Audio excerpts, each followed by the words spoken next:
Katakhali new colony. তো যাই হোক, সুন্দর সাজে সেজে উঠেছে আজকে এই পবিত্র অনুষ্ঠান। তো আশা করি আপনাদের খুব ভালো লাগবে। এখানে উপস্থিত হয়েছেন সেই এপার বাংলা ওপার বাংলার সুনামধন্য কবি ও শিল্পী জনাব এম.ডি. হায়দার সাহেব উপস্থিত আছেন। ইতিপূর্বে গিয়ে গেল এম.ডি. আসমান এবং আমি অধম এম.ডি. মুকাররম। তো যাই হোক, আমি শোনাবো ছোট্ট ছোট্ট করে হাম এবং নাতের সুর। তো শুনবেন মন দিয়ে।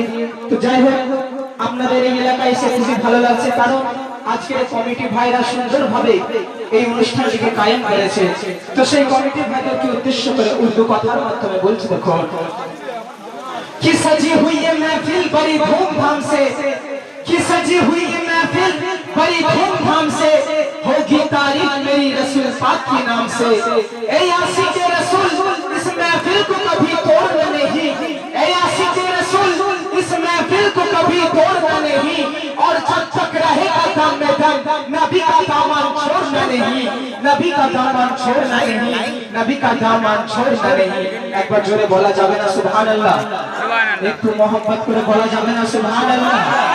নারী তাকবীর। এই আওয়াজ দিতে হবে, আরো জোরে আওয়াজ দিতে হবে। তাকবীরের ধ্বনি কেমন দেওয়া উচিত? জোরে সোরে দাও দেখি, নারী তাকবীর।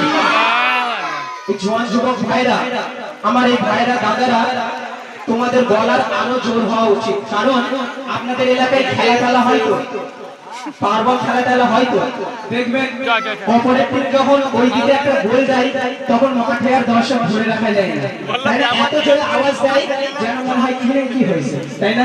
তো সেরকম একবার এটা নবীর শানে, এখানে তাকবীর দিলে নেকি হবে, কোনো গুনাহ হবে না। একবার আমার জওয়ান যুবক ভাইরা জোরে সোরে তাকবীরের আওয়াজ চাই, নারী তাকবীর, নারী তাকবীর, নারী তাকবীর। মাশাআল্লাহ, আলহামদুলিল্লাহ। যাই হোক, আমি শুরু করব, ছোট্ট প্রতিকা পরিবেশন করে শোনাবো, তারপরে আমার জলসা হবে। সাল্লাল্লাহু আলাইকা ইয়া